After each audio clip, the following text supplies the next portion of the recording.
हमारे ग्रामीण भारतीय परिवेश का गर्मी और चूल्हे का कनेक्शन, गर्मी और पर्दे का कनेक्शन सदियों से बड़ा सशक्त रहा है। ये सदियों पहले की परंपरा सदियों बाद भी तथागत रूप से वहीं पर पड़ी हुई है। आज भी हमारे ग्रामीण क्षेत्र की महिलाएं इस भयंकर 45 डिग्री टेम्परेचर में चूल्हे पर खाना बनाने को लेकर मजबूर हैं। कुछ लोग गैस पर भी बना रहे हैं तो उन्हें वहाँ की पर्दा प्रथा मारे डाल रहा है। इन सारी चीज़ों को बैलेंस करते हुए उनकी आयु कब बीत जा रही है किसी को पता नहीं। सारे लोग यही कहते हैं या फिर सोचते हैं ये तो उनका कार्य है। मैं चलो ये भी मान लेते हैं उनका कार्य है, क्योंकि पुरुष बाहर कार्य करते हैं और गांव में महिलाएं घर के अंदर कार्य करती हैं।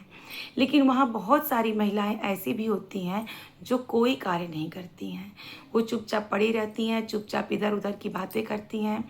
अगर वो जो अनर्गल प्रलाप इधर उधर करती हैं महिलाएं, अपने कामों को थोड़ा बहुत वो जो अंदर पर्दे में बहू बना रही है या फिर कोई भी बेटी बना रही है या फिर सास ही बना रही है या फिर माँ बना रही है खाना, तो उनका थोड़ा बहुत हाथ बटा दे तो जो अतिरिक्त समय उन्हें चूल्हे के पास देना पड़ रहा है उससे उन्हें मुक्ति मिल जाएगी।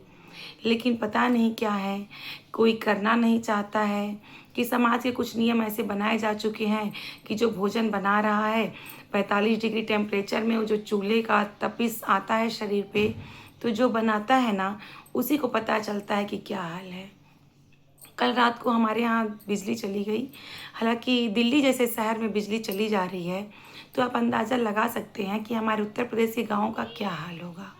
वहाँ का हाल तो और ज़्यादा बुरा है।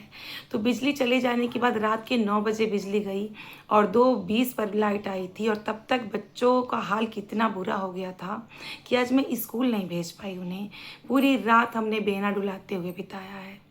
तो वहाँ गाँव में सोचिए क्या दुर्दशा होता है कि पहले तो वो चूल्हे पे खाना बनाओ, फिर वो जो पर्दा प्रथा इतना भयंकर है हमारे इधर उत्तर प्रदेश में कि फिर इतने इतने घूंघट जेठ से, ससुर से या फिर परिवार के सारे सदस्यों से लेना पड़ता है। बहुओं का या फिर वहाँ पर जो लोग पर्दा करते हैं उनका इतना बुरा हाल है कि चेहरा देखने लायक नहीं बनता, उनके शरीर में सूजन आ जाती है। इसकी जिम्मेदारियाँ भी कौन है, उन्हीं को ठहरा दिया जाता है। जल्दी काम ख़त्म कर लो, सवेरे काम ख़त्म कर लो। शरीर को शरीर न मानकर एक मशीन की तरह यंत्रवत कार्य करती हैं हमारी भारतीय महिलाएं।